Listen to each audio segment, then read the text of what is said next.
भारतवर्ष में लेके आए। परमात्मा उनको भी बहुत आशीष दे चुका है। और धन्यवाद करते हैं अपने राम सिंह सर जी का और माहेश्वरी ताई जी का और जगदीश सर लोगों का, जिन्होंने हमें ये सच्चाई के बारे में बताया और अंगीकार दिलाया और मतलब उत्साहित करते रहते हैं। और धन्यवाद करती हूँ मैं अपनी बुआ जी लोगों का और नवीन भैया लोगों का, जिन्होंने हमें इस सच्चाई में आने के लिए प्रेरित किया।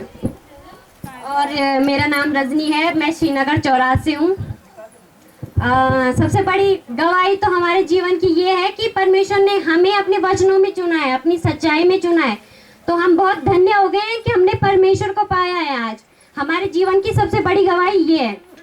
और परमात्मा जिसको परमेश्वर ने चुना होगा वो तो आएगा ही, लेकिन जो अगर मतलब हमें किसी को प्रेरित करना है या बताना है कि तुम सच्चाई में आओ आओ आओ, तो अगर हम परमेश्वर के द्वारा मतलब परमेश्वर का नाम लेके और परमेश्वर की ओर से बताएंगे तो जो चुने हुए होंगे वही आएंगे। और जो मतलब ऐसा होता है कभी कि जब शुरू में जानते नहीं थे तो जबरदस्ती करके किसी को बोला कि चलो भाई तुम भी चलो संगति में, लेकिन 2-4 दिन टिके, उसके बाद मतलब नहीं हो पाया, तो क्या वो परमेश्वर की ओर से नहीं था, इसलिए मतलब नहीं टिक पाए ना। और परमेश्वर का धन्यवाद है। और धन्यवाद करती हूँ मैं गंगू जी का, जिन्होंने अपने घर में इतनी बड़ी लीडर मीटिंग रखी। परमात्मा उन्हें भी आशीष बरकत अनुग्रह बहुत आयत से दे चुका है।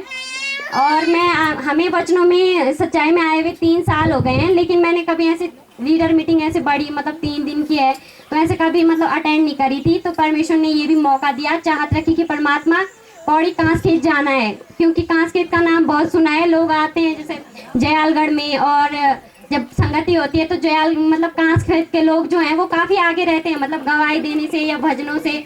तो लगता है कि वहाँ के लोग जो हैं वचनों सच्चाई पे चलने वाले मतलब अच्छे हैं ना। तो परमेश्वर ने ये चाहत पूरी करी कि आज हमें